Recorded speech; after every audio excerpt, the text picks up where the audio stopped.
యాకోబు రాసిన పత్రిక 4వ అధ్యాయం మొదటి 4 వచనాలు ఒక్కొక్కరంగా మనం చదువుకుందాం. నేను మొదటి వచనం చదువుతాను, 2వ వచనం, 3వ వచనం, 4వ వచనం మీరు చదవండి. మీలో యుద్ధములను పోరాటములను దేని నుండి కలుగుచున్నవి? మీ అవయవంలో పోరాడు మీ భోగెచ్చ నుండియే కదా. మీరు ఆశించుతున్నారు కానీ మీకు దొరుకుటలేదు. నరహత్య చేయుదురు, మచ్చరపడుదురు కానీ సంపాదించుకొనలేదు లేరు. పోట్లాడుదురు, యుద్ధము చేయుదురు కానీ దేవుని అడగనందున మీకేమీ దొరకదు. మీరు అడిగినను మీ భోగముల నిమిత్తము వినియోగించుటకై దుర్దేశంతో అడుగుదురు గనుక మీకేమీ దొరుకుటలేదు. వ్యభిచారులారా, ఈ లోక స్నేహము దేవునితో వైరమని మీరెరుగరా? కాబట్టి ఎవడు ఈ లోకముతో స్నేహం చేయగూరును వాడు దేవునికి శత్రువగును. దేవుడి మాటలు మన వెనుకల్లో దీవించి అనేక సంగతులు మనతో మాట్లాడలాగున చిన్న ప్రార్థన చేస్తాను. అందరి కళ్ళు మూసుకుంటే. ప్రేమగల తండ్రి, నీవు ఇచ్చిన మంచి మాటలను బట్టి వందనాలు చెల్లిస్తున్నాం. నీవే తగిన జ్ఞానం ఇవ్వండి. నీ పిల్లల్ని మీరు నడిపించినారు.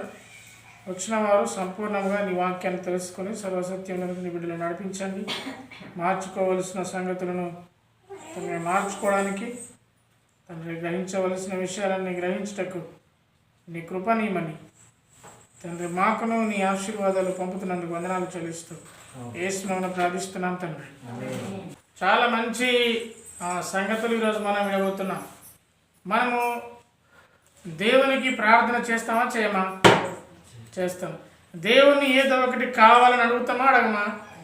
అడుగుతాం. మరి పొందుకుంటామా పొందుకోమా? ఇది ప్రశ్న. ప్రతి క్రైస్తవుడు ప్రార్థన చేస్తాడు. ప్రార్థన చేసినప్పుడు తన అవసరతలు అడుగుతాడు. తనకి ఏదైతే మరి కావాలి అని అనుకుంటాడో అన్నీ అడుగుతాడు. అడిగినవన్నీ పొందుకుంటున్నాడా? అడిగినవన్నీ ఎందుకు పొందుకోవట్లేదు? ఖచ్చితంగా పొందుకోవట్లేదు. ఎందుకు పొందుకోవట్లేదు? పొందుకోవడంలో మరి మనకున్న లోపం ఏంటి? మనం ఎందుకు అడగాలి? అడుగుమని మనకు ఎవరు చెప్పారు? మనం అడగకపోతే ఏమవుతుంది? అసలు అడిగితే ఏమవుతుంది? అడగమని దేవుడు మనతో చెప్పాడా? వాక్యంలో ఉందా?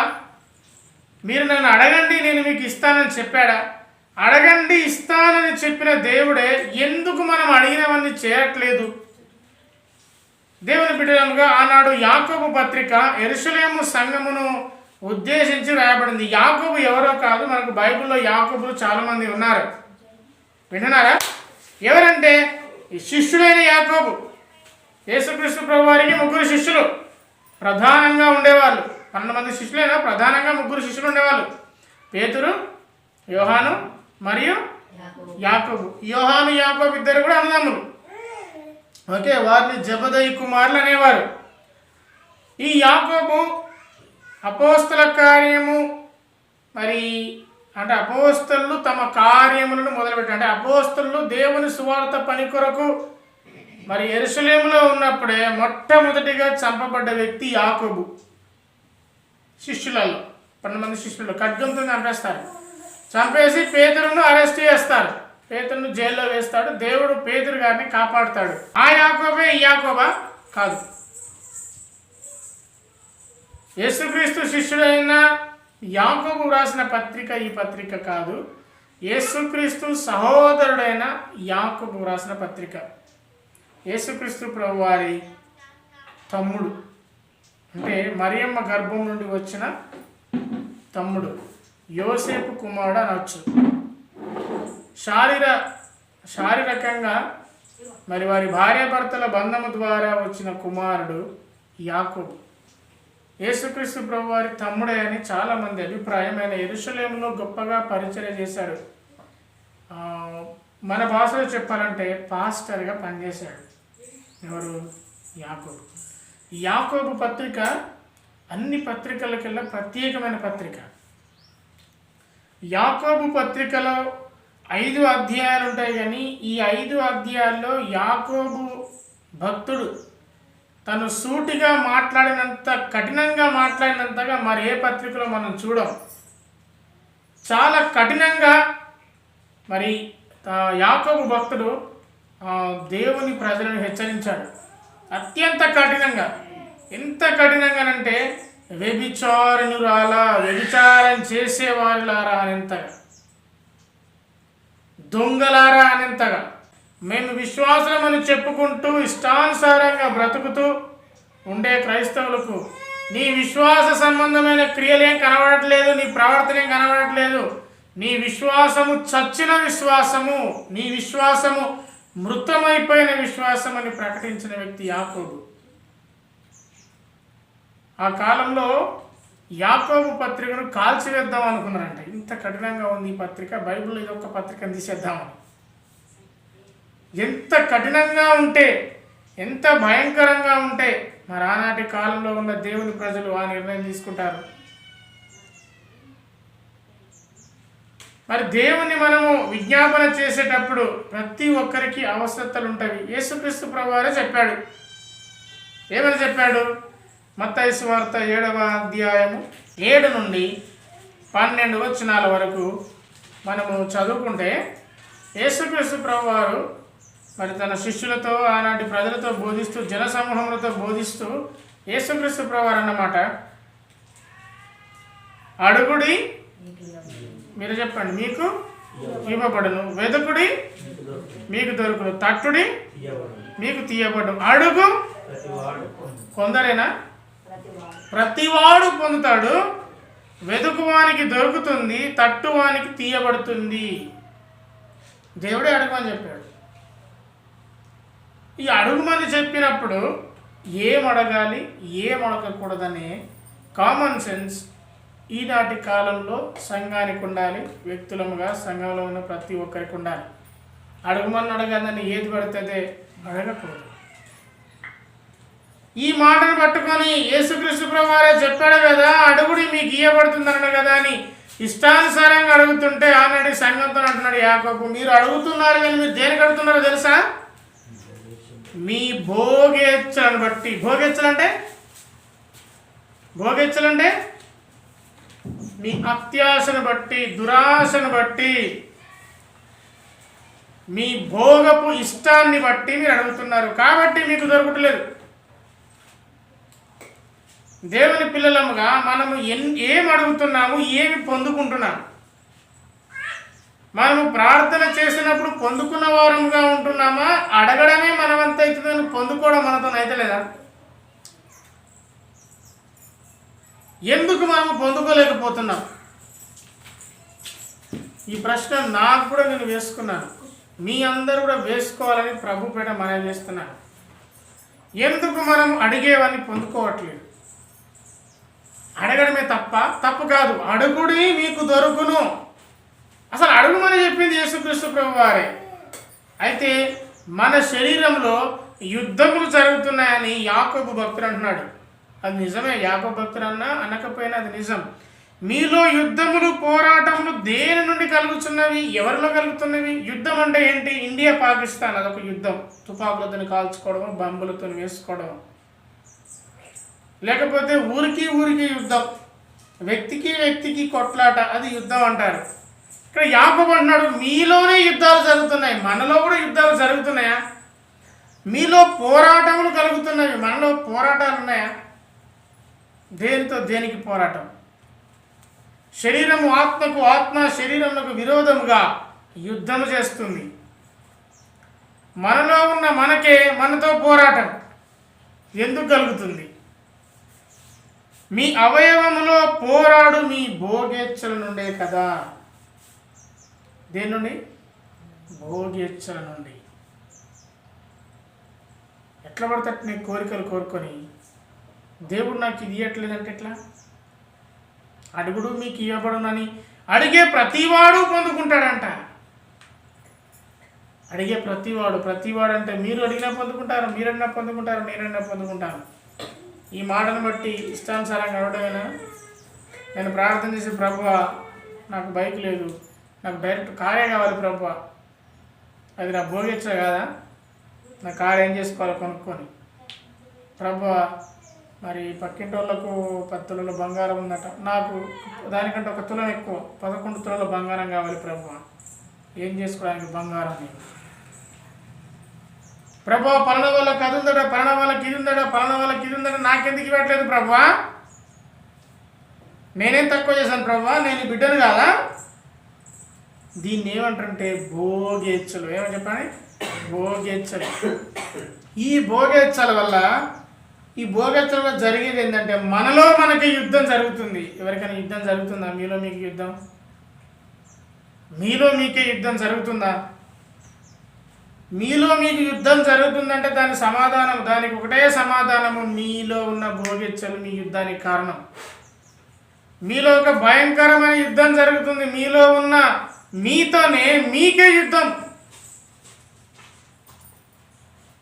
మీలో ఉన్న భోగేచ్ఛల నుండి మీకు యుద్ధములు జరుగుతుండగా మీరు ఆశిస్తున్నారు కాబట్టి మీకు ఏమీ దొరకట్లేదు. ఏం ఆశిస్తున్నారు? ఏం దొరకట్లేదు. మీరు ఏం అడుగుతారో అది మీరు పొందుకోరు. యాకోబు భక్తుడు స్పష్టంగా క్లియర్గా అడుగుతున్నాడు, ఏది పడితే అది మనము అడగకూడదు, అడిగితే ఏది మనము పొందుకోము. కొరింథీయులకు రాసిన మొదటి పత్రిక 3వ అధ్యాయము 3వ వచనం. కొరింథీయులకు రాసిన మొదటి పత్రిక 3వ అధ్యాయము 3వ వచనం.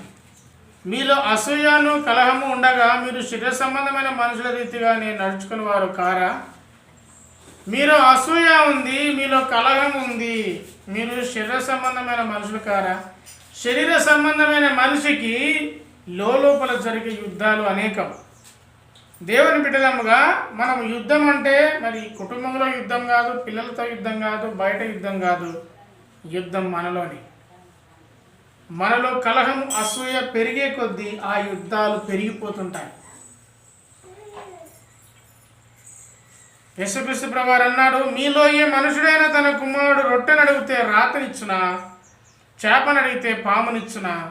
మీరు చెడ్డవారై ఉండి మీ పిల్లలకు మంచి ఈవులను ఇవ్వాలని అనుకుంటున్నప్పుడు పరలోకమందున మీ తండ్రి తను అడుగు వారికి ఎంతో నిశ్చయముగా మంచి ఈవులను ఇచ్చును. మొదటగా ఒక మనుషుడు తన తండ్రిని అడిగాడట, రొట్టె కావాలన్నాడట. ఎందుకు? రొట్టె ఎందుకు? ఒక మనుషుడు తన తండ్రిని అడిగాడట, నాకు చేప కావాలన్నాడు. ఎందుకు? చేపలు ఏం చేసుకుంటాడు, రొట్టెలు ఏం చేసుకుంటాడు? భోజనానికి, తన అవసరత కొరకు. అయితే పరలోకమందున్న తండ్రి మీ అవసరతను మించి తీరుస్తాడు అని వాగ్దానం చేశాడు. అయితే అవసరతలు పక్కన పోయినాయి, భోగేచ్ఛలు ఎక్కువైపోయినాయి. ఏమైపోయినాయి? భోగేచ్ఛలు ఎక్కువైపోయినాయి. అవసరత కోసం ప్రార్థించేవారు తక్కువైపోయారు, భోగేచ్ఛల కోసం ప్రార్థించేవారు ఎక్కువైపోయారు. తండ్రి నాకు బండి కావాలి, నాకు బండి కావాలి, నాకు బండి కావాలి. ఎందుకు నీకు బండి? ఏం చేసుకోవాలని నీకు బండి? ఏం ఉద్ధరిద్దామని నీకు బండి? నాకు కారు కావాలి, నాకు కారు కావాలి. ఎందుకు నీకు కారు? బస్సు లేదా? తండ్రి నాకు మంచి వాచ్ కావాలి. వాచ్ ఎందుకు నీకు? ఇంట్లో గడియారం లేదా? దీనికోసమే గొడవలు, దీనికోసమే యుద్ధాలు, మన శరీరంలో జరిగే యుద్ధాలు. ఇదే యాకోబు పత్రిక 1వ అధ్యాయము 15వ వచనం. యాకోబు పత్రిక 1వ అధ్యాయము 15వ వచనం. దురాశ గర్భము ధరించి పాపమును కనగా.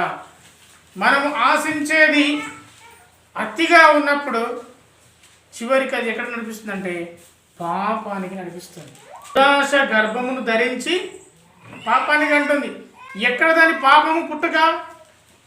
దురాశ గర్భమును ధరించి పాపానికి అంటుంది. మరలా గర్భవతులు మనకు తెలుసు కదా, 9 నెలలు తన పిల్లలను మోస్తారు. దురాశ కడుపులో ఉంటే దాని అర్థం కావడం 9 నెలలు కడుపులో ఉంటే 9 నెలల తర్వాత వచ్చేది పాపం. అంటే బిడ్డ పాపం కాదు, దురాశ పెరిగి పెరిగి పెరిగి పెరిగి ఎక్కువై చివరికి వచ్చేది ఏంటంటే పాపం. చివరికి దురాశ నిన్ను పాపంలోకి నడిపిస్తుంది. ఏదైనా దేవుని దగ్గరికి వచ్చినప్పుడు భోగేచ్ఛల కోసం అసలే మనము అడగకూడదు. యాకోబు పత్రిక 1వ అధ్యాయం 5వ వచనం. మీలో ఎవరికైనా జ్ఞానము కొదువుగా ఉన్న యెడల అతడు దేవుని అడగవలెను, అప్పుడు అది అతనికి అనుగ్రహింపబడును. ఆయన ఎవరిని గద్దింపక అందరికి ధారాళముగా దయచేయువాడు. అయితే అతడు ఏ మాత్రమును సందేహింపక విశ్వాసముతో అడగవలెను.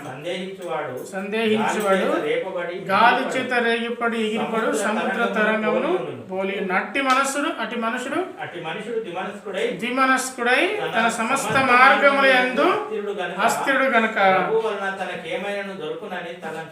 తలంచుకునరాదు. అడగవలసింది ఏంటి? మొదటిగా చేపను రాతిని అవసరతను అడిగినప్పుడు దేవుడు తీరుస్తాడు. రెండవదిగా జ్ఞానం. నీకు జ్ఞానం కొదువుగా ఉండేట్ల దేవుణ్ణి అడగవలను. అడిగినప్పుడు ఆయన ధారాళముగా దయచేస్తాడు. ఆయన ఎవరిని గద్దింపక ఇస్తాడు. అయితే జ్ఞానం అడిగేటప్పుడు సందేహింపక అడగాలి. ఒకవేళ సందేహిస్తే గాలి చేత రేపబడే సముద్ర తరంగం తెలుసు కదా మీకు? తరంగాలంటే తెలుసు కదా, అటు ఇటు గాలి ఎక్కువ వస్తే పైకి లేస్తుంది, గాలి తక్కువ వస్తే నిమ్మలంగా ఉంటుంది. అంటే ఆ తరంగం యొక్క భవిష్యత్తు, ఆ తరంగం యొక్క ఉనికి ఎట్లా ఉంటుంది అంటే గాలి ఇటు వస్తే అటు లేస్తుంది. గాలి కొంచెం అటు ఇటు అయిందనుకో అలలు ఎక్కువ అయిపోయి తరంగాలు ఇట్లా ఇలా అవుతాయి. గాలి లేకపోతే నిశ్శబ్దం. అట్లాగే ఏ మనుషుడు కూడా జ్ఞానం కావాలని అడిగినప్పుడు, సందేహింపక అడిగినప్పుడు దేవుడు తప్పకుండా ఇస్తాడు. ఒకవేళ సందేహించేవాడు ద్విమనస్కుడై, అంటే రెండు మనసులు గలవాడతాడు కాబట్టి తన మార్గంలో నస్తుడు, తనకు స్థిరత్వం లేదు కాబట్టి ప్రభు వల్ల తనకు ఏది దొరకదు. మీలో యుద్ధాలు పోరాటాలు ఎందుకు జరుగుతున్నాయి అంటే మన భోగెచ్చల నుండి. భోగెచ్చలు ఎప్పుడైతే ఉంటాయో మనం ఏది పొందుకోము. మనము దేవుని దగ్గర నుండి ఆశించేది జ్ఞానము. దేవుని దగ్గర నుండి మనకు కావాల్సింది మన అవసరతల నిమిత్తము మాత్రమే, మన భోగెచ్చల కొరకు కాదు. అవసరత నిమిత్తము ప్రార్థించినప్పుడు దేవుడు సంపూర్ణంగా ఇచ్చేవాడని దేవుని వాక్యం జలవిస్తుంది. మీరు ఆశించుచున్నారు కానీ మీకు దొరకడం లేదు. మన అవసరతను మించి మన భోగెచ్చల కోసం అడుగుతున్నాం కాబట్టి మనం పొందుకోవట్లేదు. మీరు నరహత్య చేస్తారు, మత్సర పడతారు కానీ సంపాదించుకోలేరు. మనిషిని చంపితే మనం సంపాదించుకుంటామా? ఇప్పుడు మర్డర్లు ఎందుకు జరుగుతున్నాయి? ఎందుకు నరహత్యలు జరుగుతున్నాయి? ఎందుకు అనేక ప్రాంతాలలో హత్యలు జరుగుతున్నాయి? డబ్బు కోసమే. అది ఏదో కారణమని ఏదో కారణం చెప్తారు, ఏదో కారణాన్ని వివరిస్తారు. చివరికి దాని మూలం ఎక్కడ ఉంటుందంటే డబ్బు, ఆస్తి. మీరు మత్సర పడతారు. మత్సరం అంటే అసూయ. అసూయతోని ఏం సంపాదించుకుంటాం? మత్సరం అంటే అసూయని మించి మీరు మత్సర పడతారు కానీ ఏమీ సంపాదించుకోలేరు. ఇతరులను చూసి అసూయపడడం వల్ల మీరు ఏమీ సంపాదించుకోలేదు. ఒకవేళ ఇతరులను చంపితే మీరేమి సంపాదించుకోలేరు. ఇతరులకు ఉన్న అర్హతను బట్టి మరి వారిపైన అసూయపడినంత మాత్రాన మనం ఏమి సంపాదించుకోలేము. ఇతరులతో అసూయపడితే మనం ఏం ఆస్తి సంపాదించుకోలేము, ఆరోగ్యం సంపాదించుకోలేము, డబ్బు సంపాదించుకోలేము, ఇల్లు సంపాదించుకోలేము. దేవుని వాక్యం ఏం చెప్తుందంటే మీరు పోట్లాడుదురు, యుద్ధము చేయుదురు, కానీ దేవుణ్ణి అడగనందున మీకేమీ దొరకదు. అడిగే గుంపు ఒకటి, అడగని గుంపు ఇంకొకటి. మీరు పోట్లాడతారు, యుద్ధం చేస్తారు, అసూయపడతారు, సంఘంలో ఉన్న వారిపైన కూడా యుద్ధం చేస్తారు, కానీ మీరు దేవుణ్ణి అడగరు కాబట్టి మీరు సంపాదించుకోరు. కొందరేమో అడుగుతారు, అడిగితే మీరు భోగేచ్ఛల గురించి అడుగుతారు కాబట్టి దానివల్ల మీకు ఏం ప్రయోజనం లేదు. భోగేచ్ఛల గురించి అడిగినా సంపాదించుకోలేము. దేవుణ్ణి సంపూర్ణంగా విశ్వసించకుండా ఏమడిగినా దాన్ని సంపాదించుకోలేము. ఇవన్నీ మనకందరికీ తెలుసు. కొన్ని సంగతులు చాలా వరకు మనకు తెలుసు. అయితే మనం ఏది అడగాలి, ఏది అడగకూడదు, ఏది భోగేచ్ఛ కాదు, ఇవన్నీ కొన్ని విషయాలు ఈరోజు నేను మీతోని మాట్లాడాలని ఇష్టపడుతున్నాను. అపోస్తలుడైన పేతురుకి ఒక వింతైన కోరిక కలిగింది. మత్తయి సువార్త 14వ అధ్యాయం 28-29 వచనం. పేతురు, ప్రభువా, నీవైతే నీళ్ళ మీద నడిచి నీ యొద్దకు వచ్చుటకు నాకు సెలవిమ్మని ఆయనతో అనేను. చాలు. ఇక్కడ యేసుక్రీస్తు ప్రభు వారిని పేతుడు అనుమానిస్తున్నట్టు మనకు అనిపిస్తుంది. ఆయన అద్దరికి వెళ్ళమన్నాడు, అంటే ఒడ్డుకు వెళ్ళమన్నాడు. వీళ్ళు ఓడ ప్రయాణంలో ఉన్నారు. అక్కడ తుఫాను వచ్చినట్టుగా చూస్తున్నాం, అలల వల్ల కొట్టగొట్టట్టుగా చూస్తున్నాం.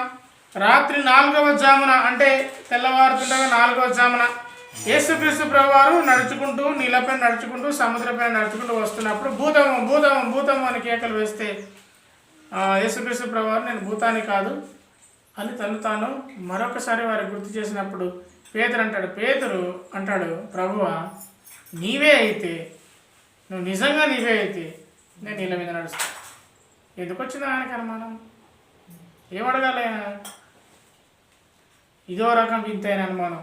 నీవే అయితే నాకు ఇది కావాలి, నీవే అయితే ఇది చెయ్యాలి, నీవే అయితే దూరం కావాలి, నీవే అయితే మొత్తం నాకు కావాలి. ఎందుకంటే నీవే కదా నా దేవుడివి, నీవే నా దేవుడు అని నీవు భోగేచ్చలు కోరుకుంటే అది నీవు సంపాదించుకోలేవు. భోగేచ్చల వల్ల చివరికి నీవు మత్సరపడతావు, అవసరమైతే హత్య కూడా చేస్తావు, కానీ నీకు దొరకదు. పేతురు ఎవ్వరు కూడా నేను కోరిక కోరాడు, నేను నీళ్ళ మీద నడుస్తాను. నీళ్ళ మీద నడవడం సాధ్యమవుతుందా? కాదు.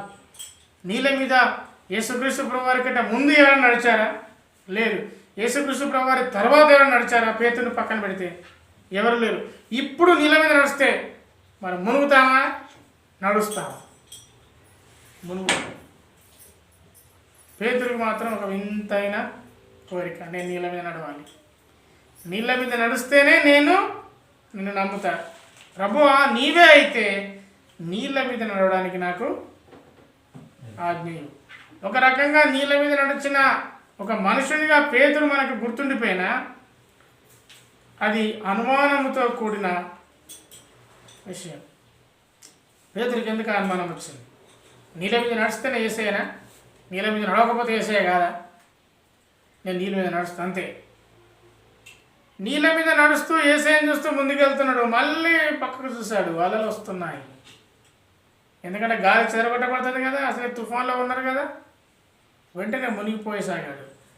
అల్ప విశ్వాసి అని పేతురుని యేసుక్రీస్తు ప్రభువు రక్షించినట్టుగా మనం అక్కడ చూస్తాం. ఇదో రకం వింత కోరిక. మరియో రకం వింత కోరిక శిష్యుల నుండి ఒకటి చూపిస్తాను మీకు. మత్తయి సువార్త 20వ అధ్యాయం 20 నుండి 22 వచనాలు.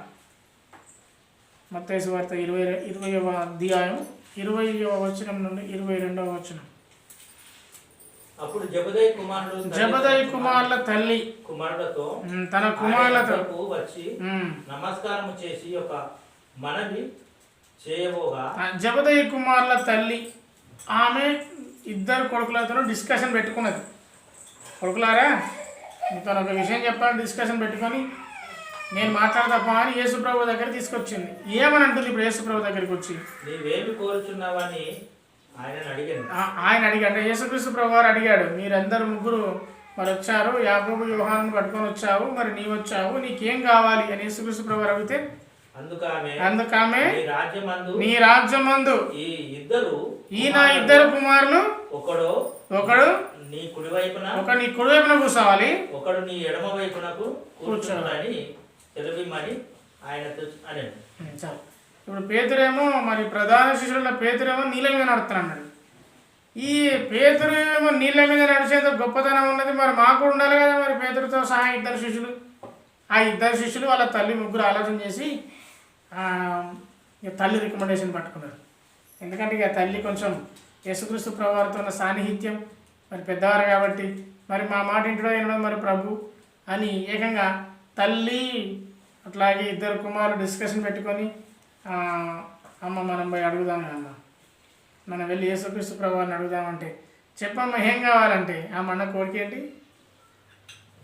ఒకరు నా కుడివైపున ఉండాలి, నీ కుడివైపున నా పెద్ద కొడుకు ఉండాలి, ఎడమవైపున నా చిన్న కొడుకు, లేకపోతే ఒక రివర్స్. ఎటైతే నీ కుడివైపున ఒకడు పెద్దోడు ఉండాలి, చిన్నోడు ఉండాలి, చిన్నోడు ఉండాలి, పెద్దోడు ఉండాలి, ఇద్దరు మాత్రం నీ పక్కన ఉండాలి. ఇదో రకమైన ఇంత కోరిక. ఇదే అడుగుమన్నాడా దేవుడు? ఇదే అడుగుమన్నాడా? మొదట్లోనేమో నీళ్ళ మీద నడుస్తానని చెప్పాడు, మరి రా పేతురు అంటేనేమో సందేహించాడు. వీళ్ళకు వీళ్ళు ఒక టార్గెట్ పెట్టుకున్నారు. ఇదంతా కాదు కానీ ముందు అడిగేద్దాం. ఇది ఒక కోరికనా? ఇదేనా అడిగేది యేసుక్రీస్తు ప్రభువారితో? యేసుక్రీస్తు ప్రభువారు అన్న మాట ఏంటంటే, మీరు ఏమడుగుతున్నారో మీకు తెలియదు, మీరు ఏమడుగుతున్నారో మీకు తెలియదు. మనకు తెలుసా మనం ఏమడుగుతున్నామో దేవుణ్ణి? నన్ను దేవునికి ఏమని ప్రార్థన చేస్తున్నామో మనకు తెలుసా? ఏం అడిగితే మరి దేవుడు మనకు ఇస్తాడో అనే సంగతి మనకు తెలుసా? అసలు మనం అడిగినప్పుడు ఏదైనా పొందుకున్నామా? పొందుకున్న చరిత్ర మనకి ఏమైనా ఉందా? అసలు పొందుకోలేదు ఇప్పటి వరకు. మనం ఏదైనా అడిగితే పొందుకున్న అనుభవం మీకున్నదా? ఇంకేం పొందుకోలేదు. అడుగుతూ ఉన్నారా? ఇంక అడిగే కాడనే ఉందా? పొందుకునే కాడికి రాలేదా? దేవుని ప్రియ పిల్లలముగా అడిగే వారముగా పొందుకునే వారముగా ఉండాలి తప్ప అడిగి పొందుకోకుండా ఉండే వారముగా ఉండకూడదు. మనం ఏం అడుగుతున్నామో మనకంటే ఒక క్లారిటీ ఉండాలి. నాకు చాలా సంతోషం కలిగే విషయం ఏంటంటే, సిలువపైన దొంగ అద్భుతమైన సంగతిని యేసుక్రీస్తు ప్రభువారిని అడిగాడు. లూకా సువార్త 23వ అధ్యాయం 39వ వచనం నుండి 43 వచనాల వరకు. లూకా సువార్త 23వ అధ్యాయం 39 నుండి 43 వచనాల వరకు. వేలాడ వేయబడ్డ నేరస్తులలో ఒకడు ఆయన దూషిస్తూ అన్నాడు, నీవు క్రీస్తువు కదా, నిన్ను నువ్వే రక్షించుకో, మమ్మల్ని కూడా రక్షించు. అయితే రెండవ వాడు అతన్ని గద్దిస్తూ అన్నాడు, నీవు అదే శిక్షావిధిలో ఉన్నావు, నీవు దేవునికి భయపడవా? ఇదేనా నువ్వు అడిగేది? దేవునికి భయం లేదు నీకు దేవుడు అంటే? ఏది పడుతుంది అడుగుతావా? నువ్వు రక్షించుకొని అనుకు రక్షించమని? నీకు దేవుడు అంటే భయం లేదు? భయం లేదు. అవును, ఈ కాలంలో ఉన్న మనకు కూడా భయం లేదు. అడగకూడని అన్ని అడిగేసి, కోరకూడని కోరికలు కోరేసి, చివరికి దేవుడు ఇవ్వట్లేదని బాధపడే బదులు నీకు దేవుడు అంటే భయం ఉందా? నువ్వేమడుగుతున్నావు?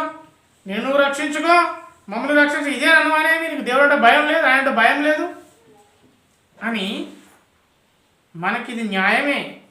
నువ్వు అదే శిక్షా విధి, నీకు శిక్ష అదే. నువ్వు శిక్షా విధి అంటే చేసిన పని వల్ల అనుభవిస్తున్న ఫలితం, అంతేనా కదా? విధి బాగాలేదంటే విధి ఏం బాగాలేదు ఉంది. విధి అంటే అర్థం ఏంటంటే, మనము చేసిన పనికి అనుభవిస్తున్న ఫలితం, మనకు వచ్చిన ఫలితం. నీ శిక్షా విధి అదే. నువ్వు తప్పు చేసావు కాబట్టి నువ్వు ఆ శిక్ష అనుభవిస్తున్నావు. నువ్వు దేవునికి భయపడాలి అంటూ మనకిది న్యాయమే. మనం చేసిన వాడికి ఇది ఫలితం, ఆయన ఎందు ఏ తప్పిదం లేదు అని ఆ దొంగ పలికిన మాట ఆయన ఏమని అడిగాడంటే, వినయపూర్వకముగా, యేసు నీ రాజ్యంలోనికి వచ్చినప్పుడు నన్ను జ్ఞాపకము చేసుకో. చూడు ఈయన ఎంత వినయంగా ఉందో. ఆయన యేసు నీ రాజ్యంలో నన్ను కూడా తీసుకుపోవాలనలే.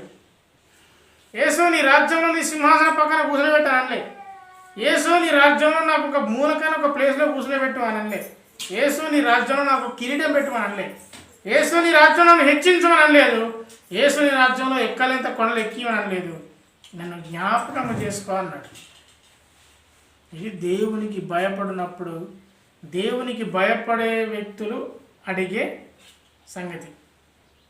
దేవునికి భయపడుతున్నప్పుడు ఎంత వినయంగా అడుగుతున్నంటే, యేసు నీ రాజ్యానికి వచ్చినప్పుడు నన్ను జ్ఞాపకం చేసుకోమంటే తీసుకొని పోమన్నాడు రాజ్యంలోకి. జ్ఞాపకం చేసుకో అన్నాడు. వెంటనే యేసు ప్రభు అన్నాడు, నీవు నాతో కూడా నువ్వు జ్ఞాపకం చేసుకోమన్నావు, నేనేమంటాను? నిన్ను తీసుకొనే పోతా.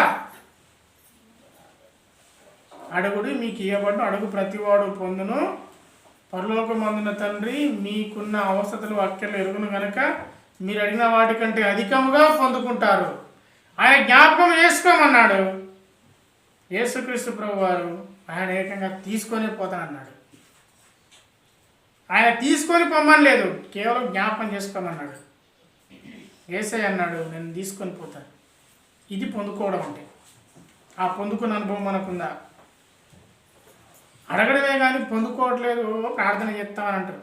వాళ్ళు అడుగుదాం అడుగుగానే ఉంటుంది. అది పొందుకునేది ఎప్పుడు ఉండదు. ఏమైనా నువ్వు తెగ ప్రార్థన చేస్తాను, లేకపోతే బాగా దేవునితో మాట్లాడుతున్నాను, పొందుకున్నది ఏంటి అయ్యా? ఏం లేదు.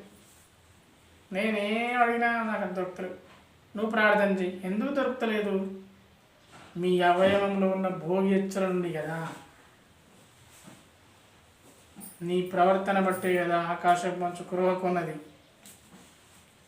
వాన సకాలంలో పడతలేదు. ఊహించారా? నవంబర్లో వర్షాలు, సెప్టెంబర్లో వర్షాలు, అక్టోబర్లో వర్షాలు. సెప్టెంబర్ అంటే ఓకే, నవంబర్లో వర్షాలు. పాపపు లోకం, చెడిపోతున్న లోకం. ఆ దొంగ రక్షణ కోరుకున్నాడు. ఏకంగా యేసయ్య అతనికి పరలోక రాజ్యాన్ని ఇచ్చాడు. అతడు కోరుకున్నది రక్షణ. అతడు నేను ఇంకా బ్రతకాలి, నేను ఇంకా అనేక రకాలుగా సంపాదించుకోవాలి అని అనుకోలేదు.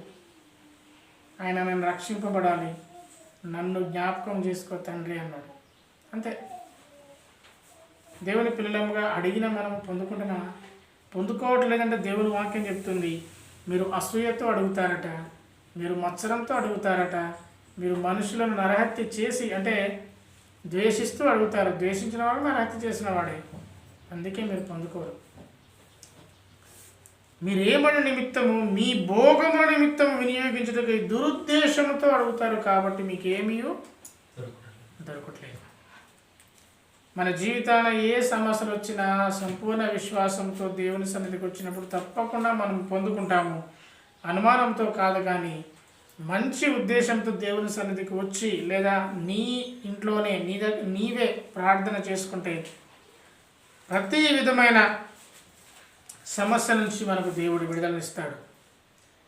దేవునికి భయపడ్డ ఆ దొంగ ఏమని అడిగాడో అదే విధంగా మనం దేవుని అడిగే వారంగా ఉండాలి. రోమపత్రిక 12వ అధ్యాయం మొదటి 2 వచనాలు చూస్తే, రోమపత్రిక 12వ అధ్యాయం మొదటి 2 వచనాలు.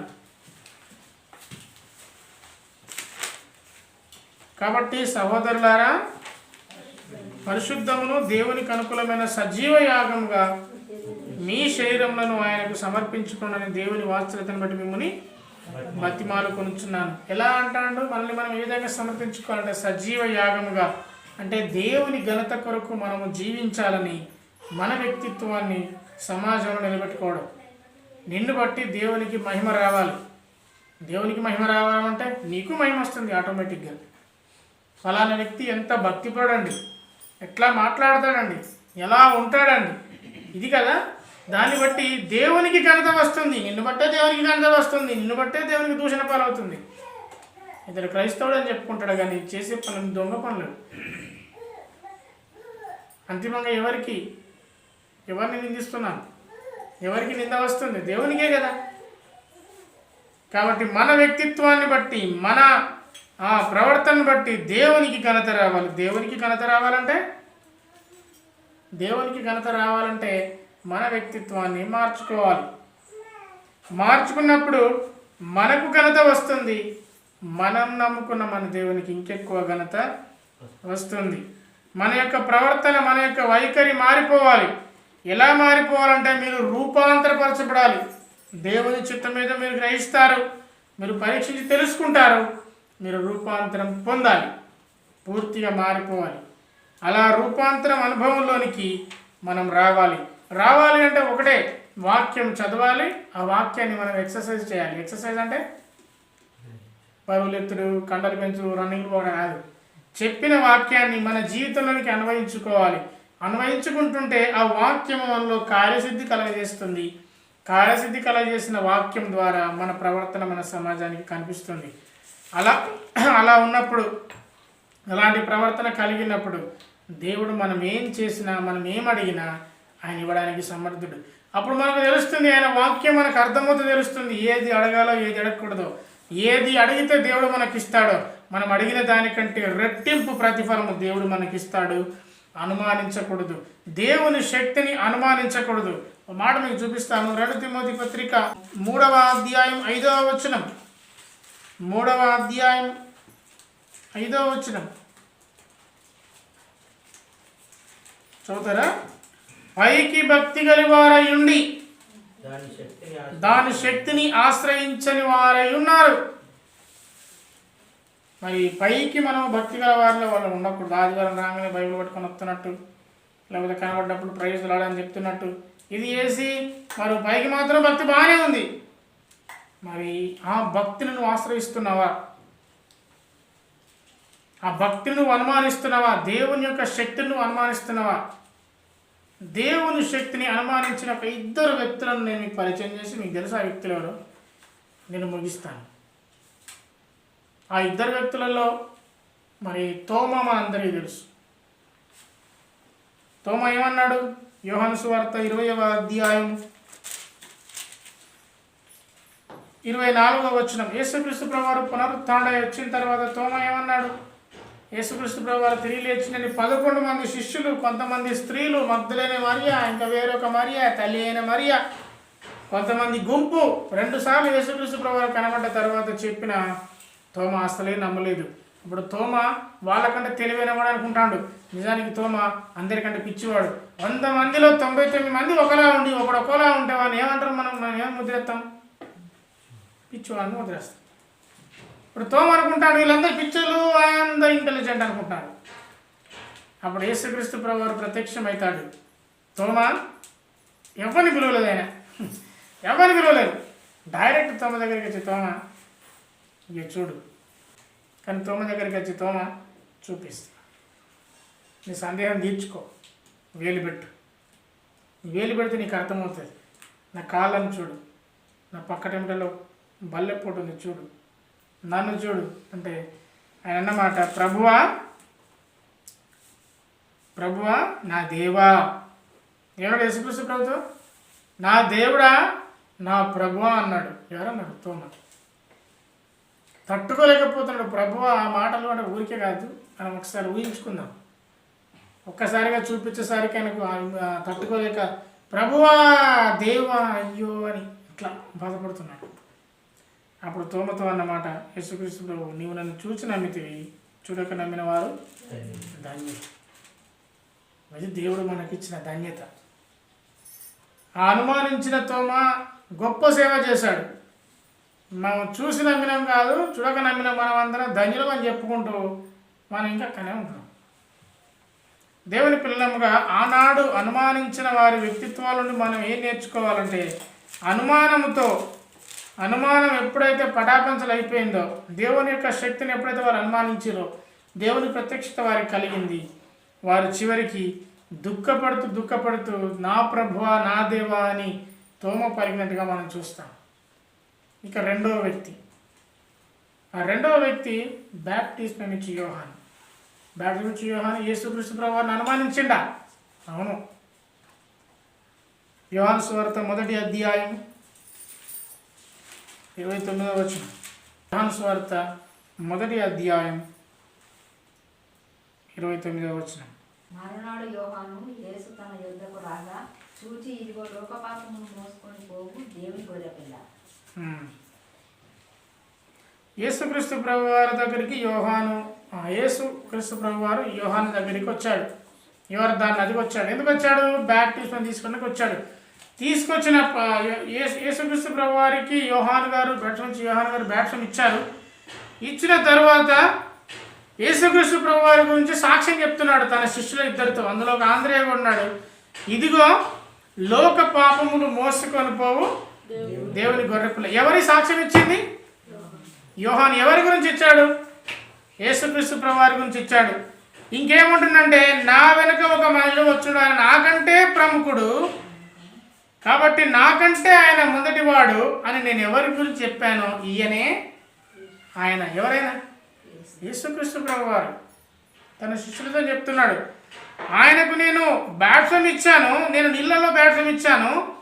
31వ వచనం, నేను ఆయనను ఎరగను. ఆయన ఎవరో నాకు తెలియదు, ఎరగను. కానీ ఆయన బాప్టిజం ఇచ్చినప్పుడు ఆత్మ పావురం వలె ఆకాశం నుండి దిగను. పరిశుద్ధాత్మ దేవుడే స్వయంగా ఆకాశం నుండి దిగాడు. నేను దాన్ని చూచాను. ఏమంటున్నాడు? నేను దాన్ని చూచాను.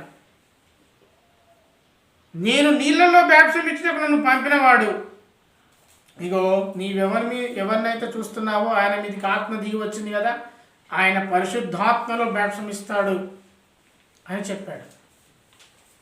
తండ్రి చెప్పాడు, నువ్వు నీళ్ళలో బాప్టిజం ఇస్తున్నావు యోహాను, నువ్వెవరికైతే నీళ్ళలో బాప్టిజం ఇచ్చావు చూసావా, నీవు నిండులో బాప్టిజం ఇవ్వగానే ఆయనకు ఆత్మ పావురం వల్ల దిగి వచ్చింది కదా పరిశుద్ధాత్మ దేవుడు, ఆయన అందరికీ పరిశుద్ధాత్మలో బాప్టిజం ఇస్తాడు. మనందరికీ పరిశుద్ధాత్మ బాప్టిజం అయిపోయింది. ఎప్పుడైతే యేసుక్రీస్తుని సొంత రక్షకునిగా నమ్మామో పరిశుద్ధాత్మ దేవుడు మనలో వచ్చేసాడు. మళ్ళీ రావడం కోసం చప్పట్లు కొట్టాల్సిన అవసరం లేదు, దిగిరా దిగిరా అనాల్సిన అవసరం లేదు. పరిశుద్ధాత్మ దేవుడు మనలోనే ఉన్నాడు. ఇది ఎవరు చెప్తున్నారు సాక్ష్యం? ఈ సాక్ష్యం ఎవరు చెప్తున్నారు? యోహాను చెప్తున్నాడు. అంటున్నాడు ఆయన పరిశుద్ధాత్మను బాప్టిజం ఇస్తాడు. 34వ వచనము, ఈయనే దేవుని కుమారుడని తెలుసుకొని సాక్ష్యమిస్తున్నాను. ఈయన దేవుని కుమారుడని నేను తెలుసుకున్నాను, నేను సాక్ష్యం ఇస్తున్నాను. నేను ఎవరో కాదు, నేను బాప్టిజం ఇచ్చినప్పుడు పరిశుద్ధాత్మ దేవుడే స్వయంగా ఈయన పైన దిగాడు. పూర్వకాలంలో పాత నిబంధన గ్రంథంలో పరిశుద్ధాత్మ దేవుడు అప్పుడప్పుడు వచ్చేవాడు, ఇప్పుడు వచ్చులే మనతోనే ఉంటున్నాడు. అయితే ఆ అనుభవాన్ని చూసి సాక్ష్యం ఇచ్చిన యోహాను మరి హేరోదియను ఉంచుకుంటాడు కదా. ఎవరు? హేరోదు. ఉంచుకున్నప్పుడు నీ తమ్ముని భార్యను ఉంచుకోవడం తప్పు కదా అన్నందుకు హేరోదు ఏం చేస్తాడు? యోహాను తీసి జైల్లో వేస్తాడు. జైల్లో వేస్తున్నప్పుడు యోహానుకు ఒక అనుమానం వచ్చింది. లూకాసు వార్త 7వ అధ్యాయం 18వ వచనం. లూకాసు వార్త 7:18. యేసుక్రీస్తు ప్రభువారు మరి యోహాను గారు జైల్లో ఉన్న తర్వాత యేసుక్రీస్తు ప్రభువారు తన సేవను ఆరంభిస్తారు. ఆరంభించినప్పుడు అనేక సంగతులు యోహాను మీరు తెలియజేసినప్పుడు యోహాను ఏమంటున్నాడంటే, అంతటా యోహాను, లూకాసు వార్త 7:19, అంతటా యోహాను తన శిష్యుల ఇద్దరిని పిలిచి, రాబోవాడవు నీవేనా? మేము మరి ఒకరి కొరకు కనిపెట్టవలన అని అడుగుటకు వారిని ప్రభువునొద్దకు పంపాను. అదేంటి మళ్ళీ ఎందుకు అనుమానం వచ్చింది ఆయనకు? పరిశుద్ధాత్మ దేవుడే దిగిపోతే చూసిన నీవు, పరిశుద్ధాత్మ దేవుడు యేసుక్రీస్తు ప్రభువారికి దిగుతుంటే సాక్ష్యం చెప్పిన నీవు, నేను సాక్ష్యం ఇచ్చి తిని అన్న ఈ యోహానుకు, ఈ బాప్టిజం ఇచ్చి యోహానుకు ఎందుకు అనుమానం వచ్చింది? శ్రమలు. ఆయన ఎక్కడ ఉన్నప్పుడు? జైల్లో ఉన్నాడు. శ్రమల్లో ఉన్నప్పుడు దేవుని శక్తిని ఆశ్రయంగా చేసుకోవడం కొన్నిసార్లు మనకు ఇబ్బందికరంగా ఉండొచ్చు. కానీ పైకి భక్తి వల వారిగా కనబడుతూ దాని శక్తిని ఆశ్రయించని వారంగా ఉండకూడదు. శ్రమలోనైనా ఎటువంటి పరిస్థితుల్లో అయినా దేవుని శక్తిని మనం అనుమానించకూడదు, అనుమానంగా చూడకూడదు. యోహాను యేసుక్రీస్తు ప్రభువారి శక్తిని అనుమానించి అసలు నీవేనా, ఇంకొకరి కోసం చూడాలా?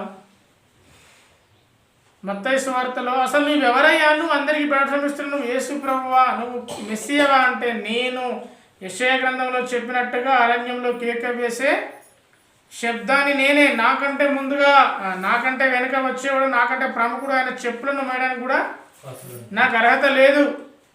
యేసుక్రీస్తు ప్రభువారు బాప్టిజం తీసుకోవడానికి ఆయన దగ్గరికి వచ్చినప్పుడు, ప్రభువా నేను నీ దగ్గరికి రావాలి కానీ నువ్వు నా దగ్గరికి వస్తున్నావు అన్న యోహాను, యేసుక్రీస్తు ప్రభువారికి బాప్టిజం ఇచ్చి యోహాను బాప్టిజం ఇవ్వగానే పరిశుద్ధాత్మ దేవుడే స్వయంగా దిగి వచ్చుట, ఆకాశము తెరవబడుట, ఇదిగో నా కుమారుడు ఈయనందు నేను ఆనందించుతున్నానని చెప్పిన ఆ మాటలు అనేక మందికి చెప్పి సాక్ష్యం ఇచ్చిన యోహాను ఇబ్బందులలో శ్రమలలో ఉండగానే యేసుక్రీస్తు ప్రభువారి దగ్గరికి తన శిష్యులను పంపి, ప్రభువా అసలు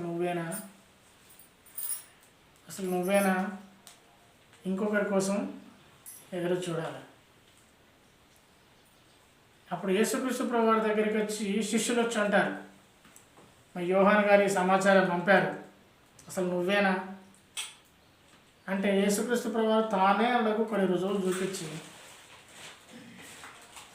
మీకు 23వ వచనం లూకాసు వార్త 7:23, నా విషయమై అభ్యంతరపడని వాడు ధన్యుడు. నా విషయమై అభ్యంతరపడద్దు యోహాను, నా విషయంపై అసలే అభ్యంతరపడద్దు, నా విషయంపై అభ్యంతరపడకపోతే ధన్యుడివి అని చెప్పి యోహాను గురించి యేసుక్రీస్తు ప్రభువారు కొన్ని మాటలు చెప్తాడు. 28వ వచనం, 24వ వచనం ఉంటుంది, మీరు ఎవరిని చూడని వెళ్ళరు, యోహాను వెళ్ళిన తర్వాత శిష్యుడు వెళ్ళిన తర్వాత అంటాడు, మీరు ఎవరిని చూడని వెళ్ళి తిరిగి సన్నపు నార బట్టలు ధరించుకున్నవన్నా, సన్న బట్టలు ధరించుకున్నవన్నా, లేకపోతే సుఖంగా జీవించేవన్నా, మీరు ప్రవక్తను చూడని వెళ్ళారా? 26వ వచనం, మీరు ప్రవక్తను చూడని వెళ్ళారా? ప్రవక్తనే కానీ ప్రవక్త కంటే నేను గొప్పవాణ్ణి, ఆయన ప్రవక్తే అంటూ మరలా యోహాను గురించి ఒక మాట చెప్తాడు. ఇదిగో నేను నా దూతను నీకు ముందుగా పంపుచున్నాను, అతడు నీ ముందర నా మార్గము సిద్ధపరచునని ఎవరి గురించి వ్రాయబడ్డాడో అతడే ఈ యోహాను. అతడు ఏలియా ఆత్మ శక్తి గలవాడు యోహాను అంటూ మరొక మాట యోహాను గురించి చెప్తాడు. స్త్రీలు కన్నవారిలో యోహాను కంటే గొప్పవాడెవడు లేడు. బా, ఇంత ఘనత వచ్చింది యోహాను. ఇంత ఘనత ఉన్న యోహాను యేసుక్రీస్తు ప్రభువారిని అనుమానించినప్పుడు యేసుక్రీస్తు ప్రభువారు యోహాను గురించి చెప్పిన చివరి మాట ఇప్పుడు చాలా ప్రాముఖ్యమైన మాట. 28వ వచనం, లూకాసు వార్త 7:28. అయినను చదవండి ఇప్పుడు అది. స్త్రీలు కన్న వాళ్ళు యోహాను కంటే గొప్పవాడు ఎవడు లేడు. ఓకే, స్త్రీలు కన్న వాళ్ళు ఆయన కన్నా గొప్పవాడు లేడు. ఆయన ఏలియాత్మ గలవాడు. ఆయన అరణ్యంలో కేకవే శబ్దము, యెషయా గ్రంథంలో ఆయనకి ప్రవచనం ఉంది. అతను ఇదిగో నాకు ముందుగా నీ దూతను సిద్ధపరచు అనే గొప్ప వ్యక్తి. ఆయన ప్రవక్త అయి ఉన్నాడు. ఆయన దేవుని రాజ్యంలో అల్పుడైన వాడు అతని కంటే గొప్పవాడు. అనుమానించినందుకు జరిగిన విషయం ఏంటంటే, దేవుని బిడ్డలారా, ఆయన స్త్రీలు కన్న వాళ్ళలో అందరికంటే గొప్పవాడు ఎవరు చెప్పండి అందరూ? యోహాను. ఆయన ఏలియా యొక్క ఆత్మశక్తి కలవాడు. ఆయన ప్రవక్త. ఆయన గురించిన ప్రవచనము పాత నిబంధన గ్రంథంలో ఉంది. అయినా కూడా ఆయన అనుమానించింది కదా, పరలోక రాజ్యంలో అత్యంత అల్పుడు కూడా యోహాను కన్నా గొప్పవాడు. నాకు అర్థమవుతుందా? పరలోక రాజ్యంలో నేనే అల్పమైన వ్యక్తి అనుకున్నా, నేను చాలా చిన్నోడు అనుకున్నా. పరలోక రాజ్యం నాకంటే పెద్ద పెద్ద ఉన్నారు, కానీ నేను కూడా యోహాను కన్నా గొప్పవాడిని. ఎందుకు అక్కడ? ఎందుకు అనుమానించాడు? సాక్ష్యము చెప్పిన యోహానే యేసుక్రీస్తు ప్రభువాన్ని అనుమానించాడు. నువ్వేనా, నీవేనా ఇంకొకరి కోసం చూడాలన్నందుకు యోహాను, నువ్వు స్త్రీలు కన్న వాళ్ళందరిలో గొప్పవాడవయ్యా, నువ్వు ఏలి యొక్క ఆత్మ గలవాడవయ్యా, కానీ నువ్వు ఎప్పుడైతే పలుకు రాజ్యానికి వస్తావు కదా, అందరికెల్లా అల్పుడైన వ్యక్తి ఒకడు ఉంటాడు, వాడు కూడా నీకన్నా గొప్పవాడైనా ఉంటాడయ్యా. అనుమానం పెనుభూతం అని ఇందుకే అంటారు. ఇంత గొప్ప సాక్ష్యం కలిగిన యోహాను అసలు అందరికంటే గొప్పవాడిగా, అందరం శ్రీ నుంచి వచ్చేవాళ్ళం కదా, అందరికంటే గొప్పవాడైన యోహాను పరలోక రాజ్యంలో అంత్య అల్పుడు ఎందుకు అయ్యాడు? యేసుక్రీస్తు ప్రభు విషయమై అభ్యంతరకరంగా మనం ఉన్నాము. దేవుని యొక్క శక్తిని అర్థం చేసుకున్న వారంగా, ఆయన శక్తిని తెలుసుకున్న వారంగా ఆయనకు మనము అభ్యంతరకరంగా, ఆయనను అభ్యంతరపరిచే విధంగా ఆయన పైన అనుమానం మనకు ఉండకూడదు. ఒక చిన్న మాట చెప్తాను నేను. పూర్వకాలంలో ఎర్ర బస్సులు ఉండేవి, అదో రకంగా ఉండేది గుర్తుంది. ఆ బస్సుల్లో పోతా అంటే ఎవడో పాపం చదువు రాని వాడు ముందు కూర్చున్నాడంట. ముందు కూర్చున్న తర్వాత ఆ బస్సు వెళ్తుంది, పల్లెటూరుకి వెళ్ళే బస్సు నడిపిస్తున్నాడు. అప్పట్లో రోడ్డు సరిగా ఉండవు కదా, ఎక్కుతుంది దిగుతుంది, ఎక్కుతుంది దిగుతుంది. ఇప్పుడంటే హైడ్రాలిక్ స్టీరింగ్ అంటే ఇప్పుడు బస్సు కానీ లారీ కానీ కొంచెం ఇట్లా జరుగుతుంది, వెళ్ళిపోతుంది పక్కకు. కానీ అప్పుడు అట్లా కాదు. ఇప్పుడు పక్కకు జరగాలంటే మనోడు మొత్తం పక్క కావాలి, ఇట్లా ఇట్లా ఇట్లా ఎగ్గి. గుర్తుందా? స్టీరింగ్, ఆ స్టీరింగ్ ఇట్లా ఇట్లా ఎగ్గి గేర్లు మార్చి అది మార్చి ఇది మార్చి అంత కష్టం ఉండేది. డ్రైవింగ్ అంటే చాలా కష్టం. అటువంటప్పుడు మధ్యలో ఒక దగ్గర ఆగిరట, అందరూ టీ తాగడానికి దిగారట. దిగిన తర్వాత డ్రైవర్ అనుకున్నాడుగా నేను టీ తాగి ఏం తాగా సపరేట్ కూర్చుంటా అని. దిగిన తర్వాత అలసిపోయింది కదా. అక్కడ ఒక వ్యక్తి అంటున్నాడు, డ్రైవర్ గారు మీరు కూడా దిగండి డ్రైవర్ గారు, నేను నీకు సర్ప్రైజ్ ఇస్తాను అన్నమాట. ఎందుకు? నాకేం వద్దులే, సర్ప్రైజ్ వద్దు, ఏమొద్దంటే, లేదు డ్రైవర్ గారు దిగండి, బాగా అలసిపోయిన అయ్యా కారు స్టీరింగ్ తిప్పి అంటే, లేదు డ్రైవర్ గారు మీరు దిగండి డ్రైవర్ గారు, మీకు ఒక సర్ప్రైజ్ ఇస్తానన్నట. బలవంతాన దిగిండట. దిగిన తర్వాత అందరు టీ తాగారు. పైకి వచ్చి కూర్చున్న తర్వాత, ఏమయ్యా సర్ప్రైజ్ ఇచ్చినావు కదా ఏంటిది అన్నట. ఏంటిది అనేసరికి, ఇస్తానయ్య గారు నీ ఒక్కసారి నీ సీట్ కింద ఏమైనా చూడమంటే సీట్ కింద చూసిండాడు. చూసేసరికి ఏముందంటే గేర్లు మార్చే గొట్టం ఉందట. ఏంటిది అది? గొట్టం. ఏంటంటే గిజి సర్ప్రైజ్ ఇస్తామంటావు ఏంటంటే, నువ్వు బాగా కష్టపడతాను డ్రైవింగ్ చేస్తూ నువ్వు డ్రైవింగ్ చేస్తూ బాగా కష్టపడి తిప్పుతాను. నువ్వు తిప్పే క్రమంలో ఇది ఊపుదామని బాగా ఊపుతారు కదా గేర్లు మారుతుంటే. మీకు అర్థమవుతుందా? గేర్లు మాత్రం ఇట్లా ఇట్లా ఇట్లా అంటే కదా, అది పీకుదామని ప్రయత్నం చేస్తాను, నీకు అత్తలేదు, అది నీకు అత్తలేదు. అందుకే నీ యొక్క బాధ నువ్వు తట్టుకోలేక నేనే దాన్ని పీకిన, నీ కుర్చీ కింద వీటినా అన్నాడు. ఒరే పిచ్చిమకపోడా, ఇది ఉంటేనే బస్సు ముందుకు పోతుందిరా వెధవా అన్నాడట. ఏంటిది? ఇది ఉంటేనే బస్సు ముందుకు వెళ్తుంది. ఇప్పుడు మీకు నేను ఎందుకు చెప్పాను తెలుసా? ఎక్కడ నుండి పుస్తకాలు చదివింది చిన్నప్పుడు. ఎప్పుడు అవి మనం అవి చూసా, దాన్ని ఏమంటారు? గొట్టం అనగా గొట్టం అనుకో, దాన్ని ఏమంటారు? Gear rod. గేర్ రాడ్ లేకుండా బస్సు ముందుకు వెళ్తుందా? అట్లాగే మనకు భక్తి లేకపోతే మనం ముందుకు అక్కడనే ఉంటాం. మనం ఎప్పుడైతే దేవుని భక్తిని ఆశ్రయించమో మన జీవితం అక్కడితోనే ముగించబడుతుంది.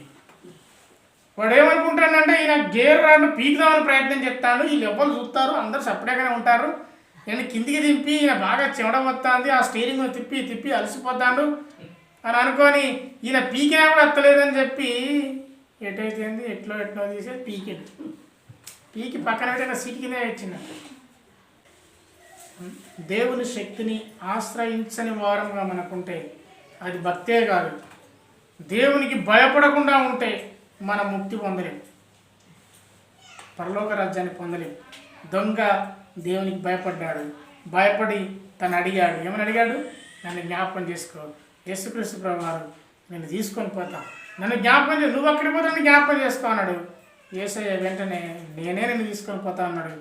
కాబట్టి అడగవలసినవి ఏది, మనం పొందుకోవలసింది ఏది అనే సంగతి మనం ఎప్పుడు గ్రహించాలి. ఏది అడిగినా మనం పొందుకుంటున్నాము తండ్రి అని ప్రార్థన చేస్తాం. మీరు ప్రార్థన చేసినప్పుడు మీ దాని అర్థం కూడా మనకు తెలియాలి. ప్రార్థన చేసినప్పుడు ప్రభువైన యేసుక్రీస్తు వారి నామంలో అడిగి, అడగడం వరకు బాగానే ఉంది. పొందుకున్నాము తండ్రి, విన్నారా ఈ ప్రార్థన? ఓకే, ఆయన ఏం పొందుకున్నాడో ఆయన అడగాలి ప్రార్థన చేసిన తర్వాత. ఏం అడుగుతున్నాం, ఏం పొందుకున్నాం. అందుకే దావీదు అంటాడు కీర్తనలు 34వ అధ్యాయం చూపించి నేను ముగిస్తాను.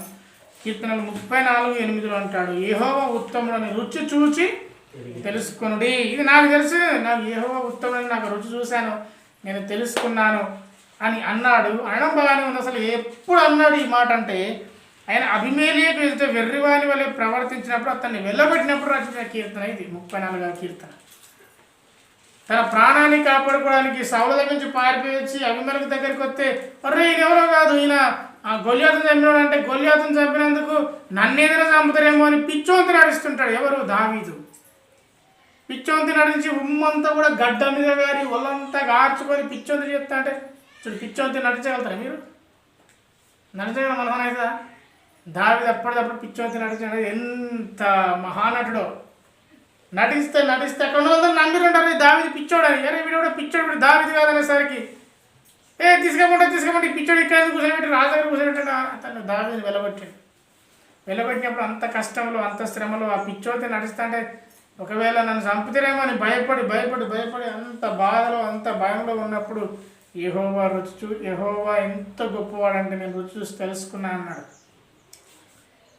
ఆయన పైకి భక్తి గలవాని వలె కాకుండా చిరకాలం తన భక్తిని కాపాడుకున్నా. కాబట్టి దావీదు రాజు అని, దావీదు వేరుచిగురని యేసుక్రీస్తు ప్రభువుని అంటాం. కాబట్టి చెప్పబడిన మాటలను బట్టి మరొకసారి నేను మీకు గుర్తు చేస్తున్నాను. మరి మన భోగేచ్ఛల గురించి అడుగుతున్నామా? మనం ఏమడిగినా మన దురుద్దేశంతో అడుగుతున్నామా?